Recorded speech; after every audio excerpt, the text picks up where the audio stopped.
Doctor علامہ محمد اقبال کی ولادت 9 نومبر 1877 سیالکوٹ میں ہوئی۔ آپ کی تاریخ وفات 21 اپریل 1938 ہے۔ علامہ اقبال کے والد کا نام شیخ نور محمد اور والدہ کا نام اماں بی، جنہیں سب بے جی کہہ کر بلاتے تھے۔ شیخ نور محمد دیندار آدمی تھے۔ سیالکوٹ کے اکثر مقامی علماء کے ساتھ دوستانہ مراسم تھے۔ اقبال بسم اللہ کی عمر کو پہنچے تو انہیں مولانا غلام حسن کے پاس لے گئے۔ یہاں سے اقبال کی تعلیم کا آغاز ہوا۔ اس کے بعد شہر کے ایک نامور عالم مولانا سید میر حسن کے پاس چلے گئے۔ وہاں اقبال نے اردو، فارسی اور عربی ادب پڑھنا شروع کیا۔ اقبال کی شخصیت کی مجموعی تشکیل میں جو عناصر بنیادی طور پر کار فرما نظر آتے ہیں، ان میں سے بیشتر شاہ صاحب کی صحبت اور تعلیم کا کرشمہ ہے۔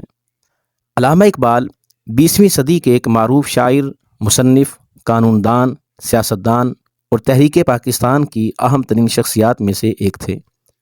اردو اور فارسی میں شاعری کرتے تھے۔ یہی ان کی بنیادی وجہ شہرت ہے۔ شاعری میں بنیادی رجحان تصوف اور احیاء امت اسلام کی طرف تھا۔ علامہ اقبال کو دور جدید کا صوفی سمجھا جاتا ہے۔ بحیثیت سیاستدان ان کا سب سے نمایاں کارنامہ نظریہ پاکستان کی تشکیل ہے، جو انہوں نے 1930 میں الہ آباد میں مسلم لیگ کے اجلاس کی صدارت کرتے ہوئے پیش کیا تھا۔ یہی نظریہ بعد میں پاکستان کے قیام کی بنیاد بنا۔ اسی وجہ سے علامہ اقبال کو پاکستان کا نظریاتی باپ بھی سمجھا جاتا ہے۔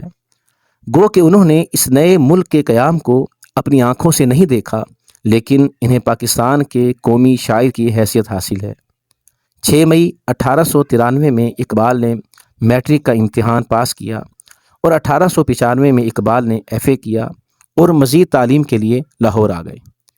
یہاں گورنمنٹ کالج میں BA کی کلاس میں داخلہ لیا۔ اپنے لیے انگریزی، فلسفہ اور عربی کے مضامین منتخب کیے۔ اس دوران میں شاعری کا سلسلہ بھی چلتا رہا، مگر مشاعروں میں نہ جاتے تھے۔ نومبر 1899 کی ایک شام کچھ بے تکلف ہم جماعت انہیں حکیم امین الدین کے مکان پر ایک محفل مشاعرہ میں کھینچ لے گئے۔ بڑے بڑے سکہ بند اساتذہ، شاگردوں کی ایک کثیر تعداد سمیت شریک تھے۔ سننے والوں کا بھی ایک ہجوم تھا۔ اقبال چونکہ بالکل نئے تھے، اس لیے ان کا نام مبتدیوں کے دور میں پکارا گیا۔ غزل پڑھنا شروع کی۔ جب اس شعر پر پہنچے کہ موتی سمجھ کے شان کریمی نے چن لیے، قطرے جو تھے میرے عرق انفعال کے، تو اچھے اچھے استاد اچھل پڑے، بے اختیار ہو کر داد دینے لگے۔ یہاں سے اقبال کی بحیثیت شاعر شہرت کا آغاز ہوا۔ علامہ محمد اقبال کو شاعر مشرق کے طور پر جانا جاتا ہے۔ علامہ محمد اقبال حساس دل و دماغ کے مالک تھے۔ آپ کی شاعری زندہ شاعری ہے، جو ہمیشہ بر صغیر کے مسلمانوں کے لیے مشعل راہ بنی رہے گی۔ یہی وجہ ہے کہ کلام اقبال دنیا کے ہر حصے میں پڑھا جاتا ہے اور مسلمانان بر صغیر اسے بڑی عقیدت کے ساتھ زیر مطالعہ رکھتے اور ان کے فلسفے کو سمجھتے ہیں۔ اقبال نے نئی نسل میں انقلابی روح پھونکی، اسلامی عظمت کو اجاگر کیا۔ ان کے کئی کتب کے انگریزی، جرمنی، فرانسیسی، چینی، جاپانی اور دوسری زبانوں میں ترجمے ہو چکے ہیں، جس سے بیرون ملک بھی لوگ آپ کے معترف ہیں۔ بلا مبالغہ علامہ اقبال ایک عظیم شاعر اور مفکر مانے جاتے ہیں۔ اقبال کی شاعری میں عشق مصطفیٰ صلی اللہ علیہ وسلم کی جھلک نظر آتی ہے۔ کلام اقبال کو اٹھا کر دیکھ لیں تو یہ اندازہ ہوتا ہے کہ پیغام اقبال اصل میں حب رسول صلی اللہ علیہ وسلم ہے۔ اقبال کو حضور علیہ الصلاۃ والتسلیم سے جو والہانہ عشق ہے، اس کا اظہار ان کی اردو اور فارسی کے ہر دور میں ہوتا رہا ہے۔ اقبال کی انفرادیت ہے کہ انہوں نے اردو، فارسی دونوں زبانوں میں مدح رسول اکرم صلی اللہ علیہ وسلم کو ایک نئے اسلوب اور نئے آہنگ کے ساتھ اختیار کیا۔ کلام اقبال میں عشق رسول کے اظہار میں جب شیفتگی اور وارفتگی کا جذبہ پایا جاتا ہے تو وہ بزرگان دین کا فیضان نظر تھا۔ آپ کے کلام میں شیخ عطار، نظام الدین اولیاء، حضرت مجدد الفسانی، مولانا روم اور امام غزالی کا تذکرہ اس امر پر شاہد ہے کہ اقبال ایک جگہ فرماتے ہیں کہ میں نے اپنی تمام تر عقل اور فلسفہ دانی کو نبی کریم صلی اللہ علیہ وسلم کے قدموں میں ڈھیر کر دیا ہے۔ اقبال کے ذہن میں عشق و مستی کا اول اور آخری محور ایک ہی ہونا چاہیے، اور وہ محور ہے نبی کریم صلی اللہ علیہ وسلم کی ذات، جو ذات تجلیات ہے۔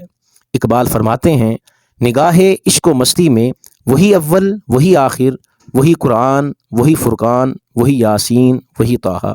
اقبال حضور کو اپنے کارواں کا سالار قرار دیتے ہوئے ان کی تقلید میں لبیک کہتے ہیں اور تن من دھن ان کی محبت میں قربان کرنے کو اولیت دیتے ہیں۔ سالار کارواں ہے میر حجاز اپنا، اس نام سے ہے باقی آرام جاں ہمارا۔ اقبال کی طبیعت میں سوز و گداز اور حب رسول صلی اللہ علیہ وسلم اس قدر تھا، جب کبھی ذکر رسول صلی اللہ علیہ وسلم ہوتا تو آپ بے تاب ہو جاتے اور دیر تک روتے رہتے۔ اقبال کی شاعری کا خلاصہ جوہر اور لب لباب عشق رسول اور اطاعت رسول صلی اللہ علیہ وسلم ہے۔ ان کا دل عشق رسول نے گداز کر رکھا تھا۔